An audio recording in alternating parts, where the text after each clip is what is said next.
Blouse को माप शिखा कौ मापटा केते कले तार भल मैचिंग रो आसीबो। प्रथम आम लंबटा को नेबा। लंब तो या किणा ब्लाउज रे दौ नहीं माने आम सिलाई ब्लाउज रे प्राय 13 इंच रोचे। देखो एटा गोटे किणा ब्लाउज आमर 11.5 इंच भी रोनी। देखो 11 इंच रोज जदि 11 इंच रोज आम ब्लाउज टाक आम सिलाई ब्लाउज 11 इंच कला बेलू आमको भल लगे। तेणु आम ब्लाउज लंब नेबा 13 रखा 13.5 ताकू लंबरे नेबा। ये खाता गोटे आणिकी प्रथम लंबटा लिखिदेबा 13.5।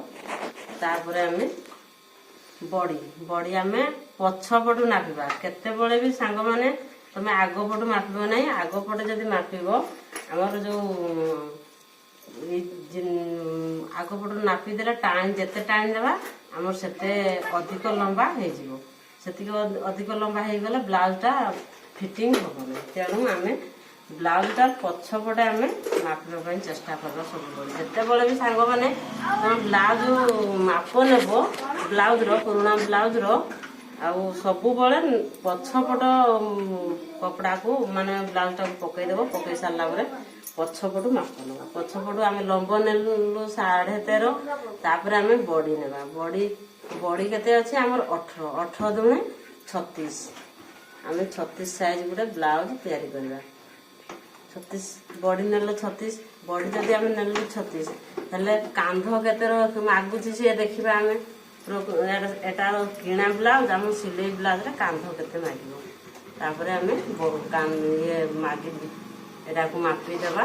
एडी देजी केते देजी 14 देजी। 14 देला बेलू सिलाई ब्लाउज रे कांध खसिबो। कांध खसिबो आम ताकू 13 रे रखिबा। 13 रे कांध रखिले आम कांध टोटाली खसिबो नै। तापर आम अंता को नेबा। अंता रे केते आसी एटा जदी 36 अछि एटा प्राय 30 कि 31 रहिबो ता अंटाटा से एटा 31 मागुची। ब्लाउज से अंता नेबा आम 31। तापर लास्ट आम माने हाथ लंब मापिबा।